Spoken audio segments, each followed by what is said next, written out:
সুপ্রিয় দর্শক আসসালামু আলাইকুম, কেমন আছেন সব? আশা করি আল্লাহর রহমতে ভালো আছেন। চলে এলাম আজকে একটা নতুন রেসিপি নিয়ে। চলুন তাহলে দেখি না আজকে রেসিপিটি।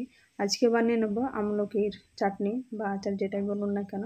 এর জন্য প্রথমে আমি হাফ কিলো মতো আমলকি নিয়েছি। আমলকিটা পরিষ্কার করে ধুয়ে নিয়ে এখন এর মধ্যে একটা ছিদ্রযুক্ত পাত্র নিয়েছি। এখানে যে কোনো ছিদ্র পাত্র কিংবা প্রেশার কুকারে কিংবা যে কোনো পাত্রে জল দিয়ে এটা সেদ্ধ করে নিতে পারেন। সেদ্ধ করলে যে ফোটানো অবস্থায় যে জলটা বেরিয়ে যায়, সেটার জন্য কিন্তু আমি এরকম ছিদ্রযুক্ত পাত্রে এটাকে সেদ্ধ করে নিলাম। তাহলে বাষ্প এটা সেদ্ধ হয়ে যাবে আর জলটা এর সঙ্গে বেরোবে না। এরকমভাবে আমি এটাকে 10 মিনিট ফুল ফ্লেমে সেদ্ধ করে নিলাম। প্রথমে আমি দিয়ে দিয়েছিলাম 5 মিনিট আগেই, জলটা ফুটেনি তখন এরকম অবস্থায় দিয়েছিলাম। বাষ্প এটা অনেক সময় কিছুটা হলেও সেদ্ধ হবে, তাই আমি এরকম 15 মিনিটের টোটাল জলটা ফুটিয়ে দিলে 10 মিনিট, আর জল আগে থেকে দিয়ে দিলে এটা 15 মিনিট আমি এটা ফুটিয়েছি। 15 মিনিট পরে এটা ঠান্ডা করে নেওয়ার পরে আমি দেখাচ্ছি। এটা কিন্তু বোটার দিক থেকে না, নিচের দিক থেকে এটাকে এরকমভাবে ভেঙে দিতে হবে, তাহলে বোটার দিকে এটা কিন্তু এরকম লেগে থাকে।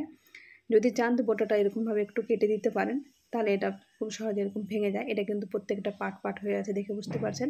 এই পার্টগুলো এরকমভাবে একটা একটা অংশে এটাকে ভেঙে যাচ্ছে। আমি এরকমভাবে সবগুলোকে এরকমভাবে ভেঙে নিলাম। চাইলে আপনারা এটাকে কেটেও নিতে পারেন, কেটে নিলে কিন্তু খুব সহজে এরকমভাবে কেটে যায়। এখানে এরকমভাবে সবগুলো কাটা হয়ে গেছে। আমি এরকমভাবে হাতের মধ্যে ভেঙে নিলাম। এখন ওভেনে একটা পাত্র বসে পাত্রটা ভালোভাবে গরম করে নিয়ে এখানে দিয়ে দিলাম সরিষার তেল। তেলটা ভালোভাবে গরম হয়ে গেছে, এর মধ্যে দিয়ে দিচ্ছি আমি 5 ফোড়ন। 5 ফোড়নটা কিন্তু অবশ্যই দিতে হবে, এখানে যেটা একটা আচার কিংবা চাটনি সেই ফ্লেভারটা খুব সুন্দর আসে।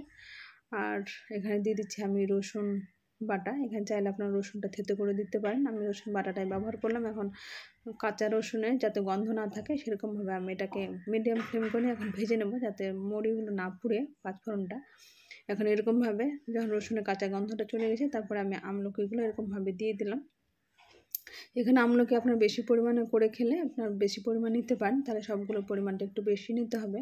আর দিয়ে দিচ্ছি এখন আদা বাটা অল্প পরিমাণে, লবণ হাফ চামচ মতো, বিট লবণ দিয়ে দিলাম হাফ চামচের একটু কম আছে। বিট লবণটা অবশ্যই দিতে হবে, বিট লবণটা দিলে এখানে আমলকির মধ্যে টেস্টটা বেশ ভালো আসে। এখন টক ঝাল মিষ্টি একটু আলাদা রকমের টেস্ট আসবে। আর দিচ্ছি জিরা গুঁড়ো, ধনে গুঁড়ো, হলুদ গুঁড়ো দিয়ে এটা আমি ভেজে নেব।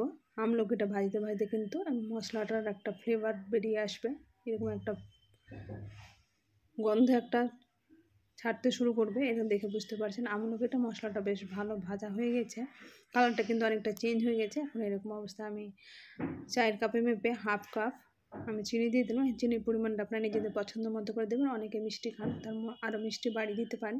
আবার এর থেকে চিনি যদি মনে করেন কম দেবো, কম দিয়ে এটা তৈরি করে নিতে পারেন। আমি এখানে হাফ কাপ চিনি দিয়েছি, এটা আমার নিজের প্রয়োজন মতো আমি দিয়ে দিলাম। এখন চিনিটা গলে কিন্তু অনেকটা জল বেরিয়ে গেছে, আর কাপটা ধরে আমি অল্প পরিমাণে জল দিয়ে দিয়েছিলাম। এখন ঢাকা দিয়ে এটা 10 মিনিট ভালোভাবে সেদ্ধ করে নেব, যেহেতু এটাতে ভাপে সেদ্ধ করাই আছে। চিনি শিরা মশলা সবগুলো যাতে আমলকির মধ্যে ঢুকতে পারে। এবং মশলাটা এখানে কাশ্মীরি লঙ্কার গুঁড়ো অল্প পরিমাণে দিয়ে দিলাম, এটা জাস্ট কালার হওয়ার জন্য। আর দুটো লঙ্কা অর্ধেক করে চিড়ে এরকম দিয়ে দিলাম। এখানে যেটা আমি দিলাম কাশ্মীরি লঙ্কার গুঁড়ো, সেটা কিন্তু ঝাল লঙ্কার গুঁড়োর সঙ্গে মেশানো আছে, সেটা অল্প পরিমাণে দিয়ে দিলাম, যেহেতু এখন ঝালের পরিমাণটা বেশি করছি না। এখন এরকমভাবে নেড়ে চেড়ে দেখে বুঝতে পারছেন চিনিটা করে এখানে একটা আঠালো ভাব চলে এসছে। এরকমভাবে নেড়ে চেড়ে আমি ওভেন বন্ধ করে দেখে বুঝতে পারছেন কালারটা কিন্তু অনেকটা চেঞ্জ হয়ে গেছে, আমলকির বেশ সুন্দর একটা কালার চলে এসছে। এখন এরকম অবস্থায় এটা নেড়ে চেড়ে ওভেন বন্ধ করে দেবো। খুব সহজে তৈরি হয়ে গেছে আমলকির চাটনি। আমার রেসিপিটি কেমন হয়েছে আপনারা অবশ্যই বাড়িতে তৈরি করবেন আর কমেন্ট বক্সে কমেন্ট করবেন। আমার চ্যানেল নতুন বন্ধু হয়ে থাকেন তাহলে সাবস্ক্রাইব করে পাশে থাকা অনুরোধ রইল, পাশে থাকা বেল আইকনটি প্রেস করে দেবেন, তাহলে যখনই কোনো ভিডিও আপলোড দেবো সর্বপ্রথম নোটিফিকেশন পেয়ে যাবেন। আজ তাহলে এই পর্যন্ত, ফিরে আসছি নতুন কোনো রেসিপি নিয়ে। ভালো থাকবেন, সুস্থ থাকবেন। আসসালামু আলাইকুম, আল্লাহ হাফেজ।